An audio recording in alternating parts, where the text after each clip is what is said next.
یہ عارضی طور پر آئے ہیں، چند روز کے لیے آئے ہیں، یہ محدود زندگی ہے۔ تو اللہ جل شانہ نے اس کے بارے میں فرمایا زُيِّنَ لِلنَّاسِ حُبُّ الشَّهَوَاتِ مِنَ النِّسَاءِ وَالْبَنِينَ وَالْقَنَاطِيرِ الْمُقَنَّطَرَةِ مِنَ الذَّهَبِ وَالْفِضَّةِ وَالْخَيْلِ الْمُسَوَّمَةِ وَالْأَنْعَامِ وَالْحَرْثِ ذَلِكَ مَتَاعُ الْحَيَاةِ الدُّنْيَا وَاللَّهُ عِندَهُ حُسْنُ الْمَآبِ۔ اللہ جل شانہ فرماتے ہیں کہ انسان اس کے لیے مزین ہو گیا ہے، اس نے اپنے آپ کو مزین کر لیا ہے۔ کس چیز کے بارے میں؟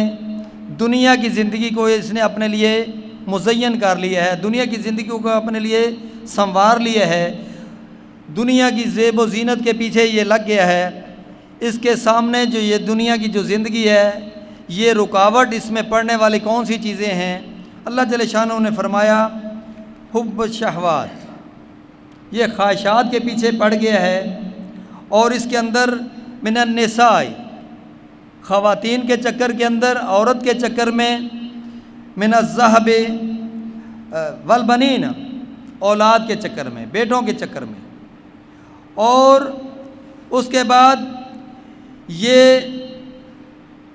اس چکر میں پڑا ہوا ہے کہ مال و زر جمع کرنے کے چکر کے اندر پڑا ہوا ہے کہ یہ سونے اور چاندی کے ڈھیر جمع کرنے کے سلسلے کے اندر، مال و زر جمع کرنے کے معاملے میں اسی چیز کو اپنی زیب و زینت مستقبل زندگی کا مقصد یہی بنا لیا ہے۔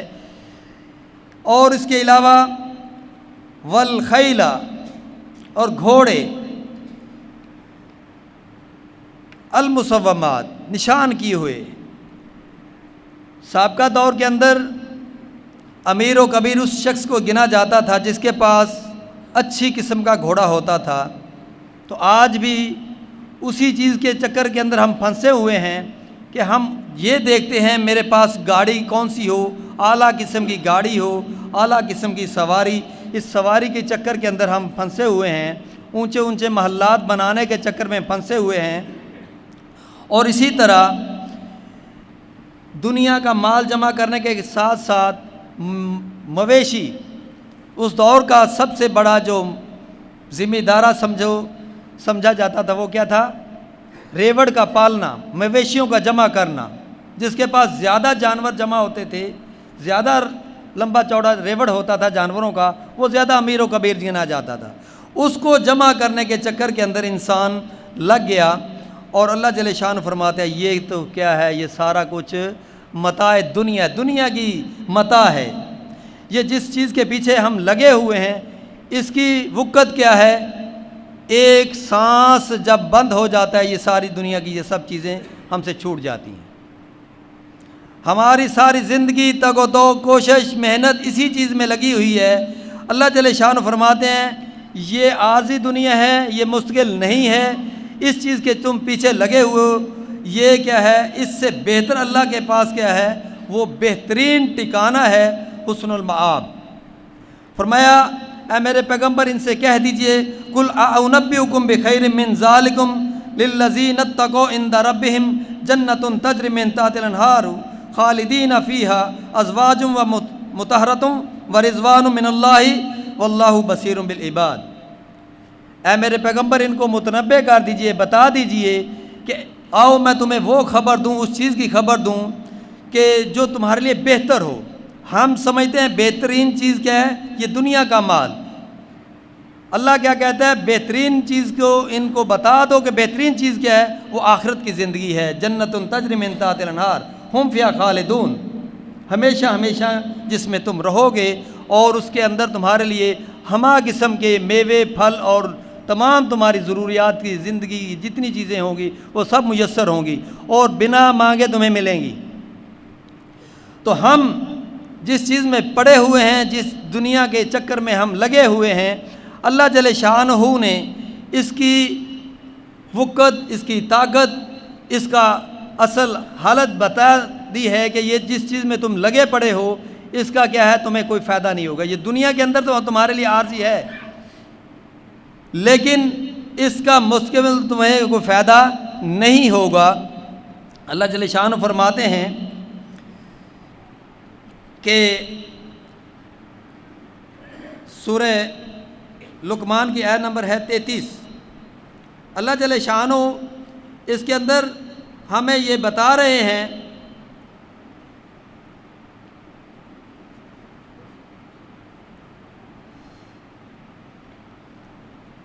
یا ایھا الناس اتقوا ربکم واخشوا یوما لا یجزی والد عن والدہ، کہ یہ جس اولاد کے چکر کے اندر، بیوی بچوں کے چکر میں، یہ دنیا کا مال و متاع کے چکر میں تم پڑے ہوئے ہو، اللہ جل شان فرماتے ہیں انسان تم ڈر جاؤ اللہ سے، اور اس دن سے کا ڈر اور خوف رکھو جس دن کوئی بیٹا باپ کے کام نہیں آئے گا اور جس دن کوئی باپ بیٹے کے کام نہیں آئے گا۔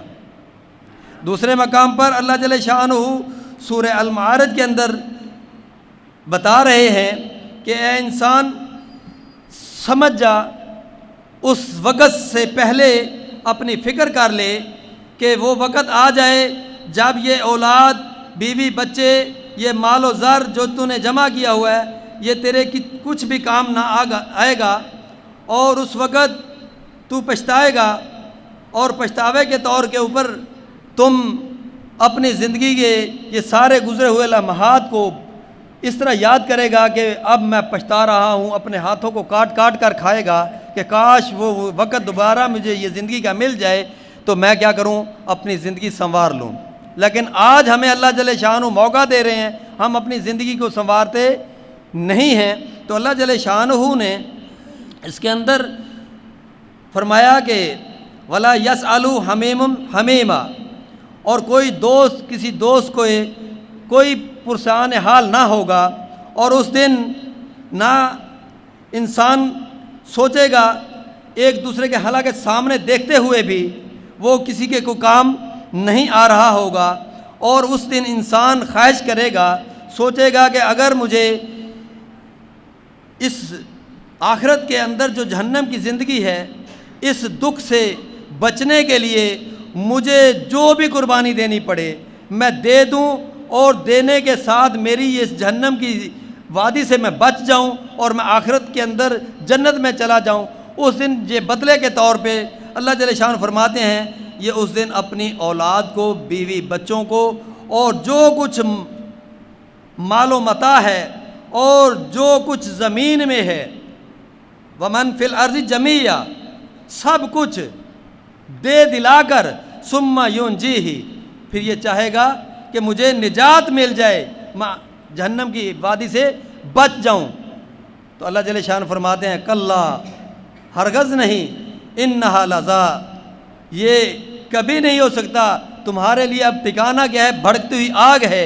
اور اسی طرح سورہ عبس کے اندر بھی اللہ جل شانہ بتاتے ہیں کہ انسان اس دن جب یہ قیامت کا گل مچے گا تو اس دن یہ سوچے گا کہ مجھے میرے بھائی سے بھاگے گا، بیوی بچوں سے دور بھاگے گا، اپنے والدین سے دور بھاگے گا، اور اپنے رشتہ داروں سے، اپنے خاندان اور قبیلہ سب کچھ دے دلا کر بھی یہ چاہے گا کہ مجھے جہنم کی وادی سے میں بچ جاؤں اور میں جنت میں چلا جاؤں۔ تو لیکن پھر اس دن نجات نہیں ہوگی۔ اس کے لیے، وہ آخرت کی زندگی بنانے کے لیے ہم یہ دنیا کے اندر آئے ہیں، یہی ہمارے پاس وقت ہے، اور اس وقت کے اندر ہم کیا کریں، وہ آخرت کا پچھتاوے سے بچنے کے لیے ہم کیا کریں، اپنی آخرت کی اچھی زندگی بنا لیں۔ وہ کیسے بنے گی؟ احسن اعمال سے۔ احسن اعمال کب قابل قبول ہوں گے؟ جب ہمارا ایمان باللہ درست ہوگا۔ تو جب ہم اللہ کے اوپر صحیح ایمان لے کر آئیں گے اور اس کے بعد اعمال صالح کریں گے، اسی کے ساتھ کیا بنے گی، ہماری آخرت بنے گی۔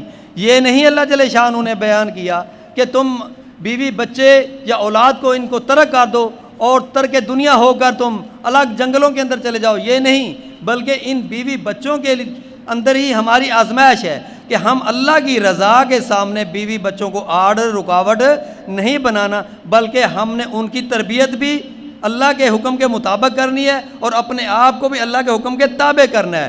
تو پھر ہماری دنیا اور آخرت کی یہی آزمائش کی زندگی ہے، اس سے ہماری آخرت کی زندگی سنورے گی۔ تو میرے محترم تمام دوستوں کو میری یہی گزارش ہے کہ ہم یہ جو اپنا وقت نکال کر، قیمتی وقت نکال کر یہاں پر آئے ہیں، تو ہم اپنی آخرت کی فکر کریں اور آخرت کی زندگی کے لیے کچھ بنا لیں۔ جیسے دنیا کے اندر ہم کچھ کمانے آتے ہیں تو کوئی کاروبار کام کرنے کے لیے دکان پر جاتا ہے، سارا دن اگر فارغ بیٹھ کر واپس آ جائے تو اس کا سارا دن دکان پر بیٹھنا نقصان میں چلا جائے گا۔ اسی طرح اگر ہم دنیا میں آ کر آخرت نہ بنا کر گئے، آخرت نہ کمائی، تو پھر ہمارا دنیا میں آنا بیکار اور نقصان دہ ہوگا۔ وآخر دعوانا الحمدللہ رب العالمین۔